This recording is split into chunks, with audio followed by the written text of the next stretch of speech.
David, HELENE ALLIBOR will line up in race 3 for you this Sunday afternoon. A horse has been in good form. Yes, without winning, he's been running very, very well. And I think he's ready to run a really good race at the distance. He's had a run over this distance and was a bit luckless. So with a bit of luck, Blake can get a clear run and he'll be hard to beat. And just on the headgear, he's worn blinkers his last couple of starts. He clearly has faced them well and is certainly, hitting the line strongly. Yeah, he won the Sandown Guineas in Australia in blinkers. So when he got out to his distance, we decided to put them on. And obviously just with that, the form in the book, as you say, that run 2 back at Happy Valley, the form of that's worked out quite nicely. I mean, there was some nice horses in there that have won since. Yeah, and he was only beaten a neck, I think, or half a length that day, and he didn't quite handle the bend at the Valley, lost ground, but on the line was really, really strong.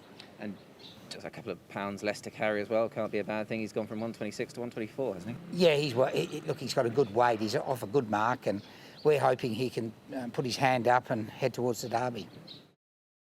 The horse feels fantastic. He looks great. He looks happy and healthy in his environment, which to me is more important than anything. He's come here a fit horse. He's had his prep run, came out with flying colours. And like I say, it's just really managing the horse this week. And, he comes here a fit horse. And like you've already mentioned, he missed the sort of back end of the summer season at home, which was really frustrating at the time. But sometimes these things are meant to be, and he comes into the winter campaign a fresh horse, and I think he's put weight on and looks better than ever. And so it's just great to be in Hong Kong and come for one of these races with a real life chance.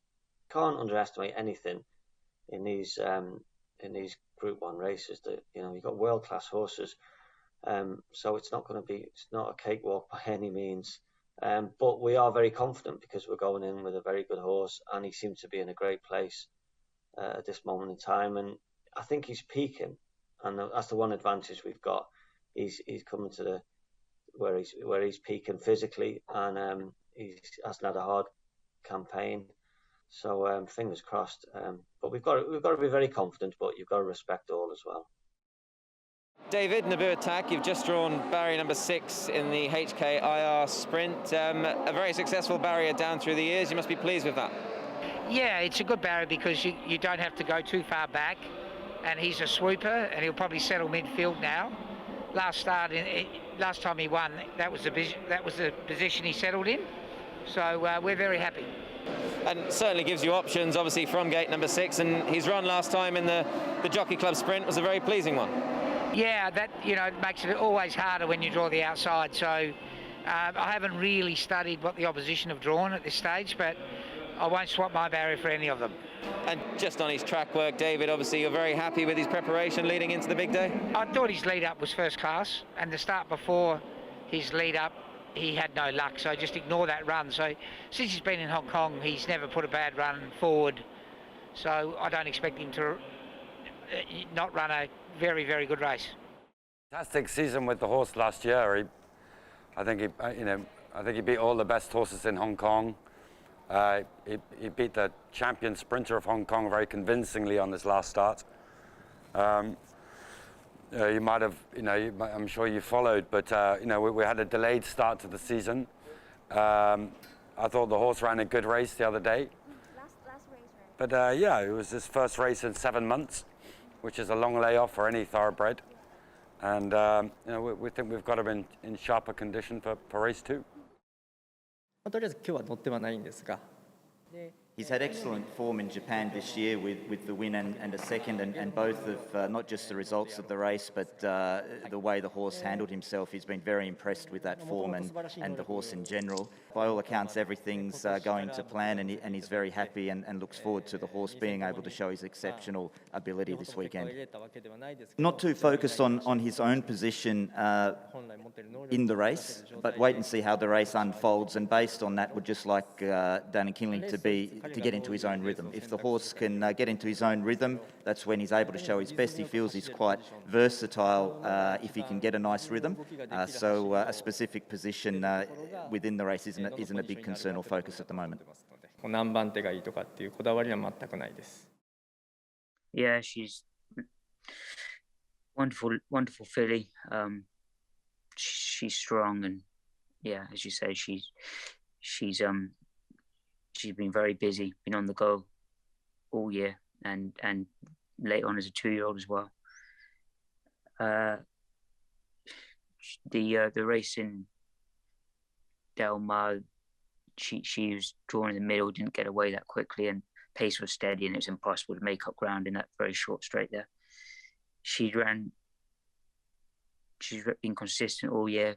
Look, the race on Sunday is very strong with Golden 60 and a large Japanese contingent. You know, it's a couple of very smart horses coming from Japan as well, and obviously the big horse from here. So it's going to be tough for her. She's got a nice stall. It might be quite a tactical race again. Can't see them going mad, but you know, she gets a nice weight pull, and she usually runs a good race, and I think Shartin will suit her well. I think she'll enjoy the quicker ground, and she'll enjoy the track. Tony, you've got 2 runners in this year's Cup, both YING Star and Berlin Tango. We'll start with YING Star, a horse that you've been stepping up in trip, and he's got barrier 6. Pleased with that? Well, barrier 6 is perfect for us. But YING Star is very much a one-pace horse. On his last start, we could have won the race, but we missed the jump. But this time, we should be right in a handy position, and I reckon he'll be right in the finish as well. And just where he's at now, obviously the age he's at as well, is 2,000 metres perhaps his trip, do you think, going forward? I think so too, because, you know, we're running him the mile. It seems like he's a one action, not good enough. So stepping up to 2,000 seems like more of his distance, really. And I believe he'd be very close in the race. And you and Matthew Chadwick have got good history in this race, obviously some wonderful memories, and it'd be nice to, I'm sure, team up and win another one with Matthew. Yes, Matthew knows this horse very well.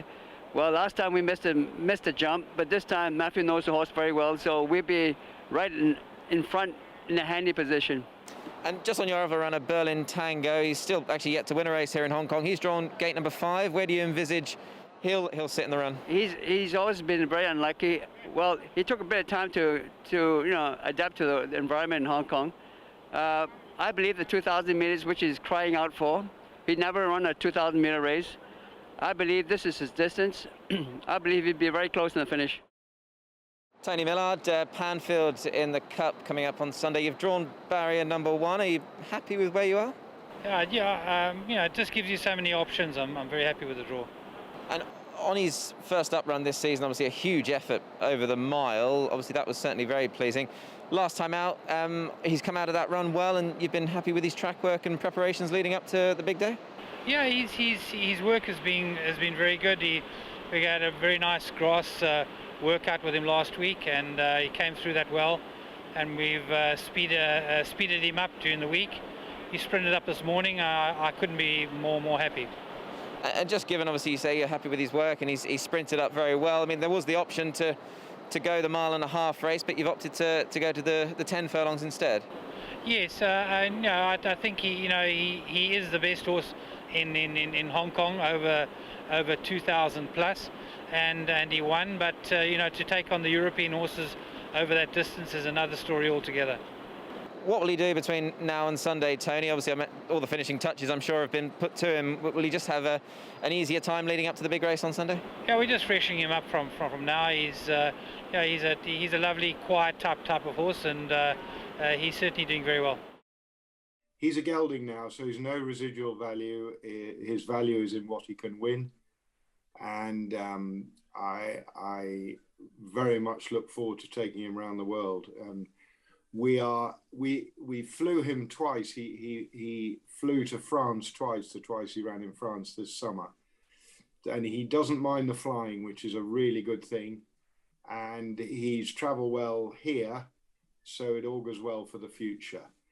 My fear, and I think it's Tom's fear, is the ground. Although he ran on and won at Newmarket on fast ground in July, he's run his best 3 races on soft ground. I've never thought he had to have soft ground, but it may be that he does. So if that's the case, that will bring a place like Australia into place in 2023. So, you know, we will see. It's good. We'd love to come back here. but let's get Sunday out of the way first. David, lucky with you towards the back end of Sunday's card. Very nice progressive horse. How's he been since we last saw him? Yeah, he won at the end of last season at his last run, and he won from an awkward gate. He's got a perfect gate one, so you know he'll be sitting in the first 3 or 4. If the pace isn't fast, he could lead with no weight. I think he'd run a good race. Just on his preparation, obviously, as you say, we haven't seen him for a little while. He's had the necessary trials. You've been happy with those?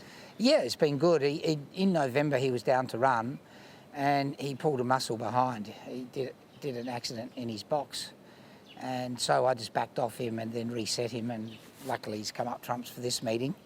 You always like to run a nice progressive horse on International Day.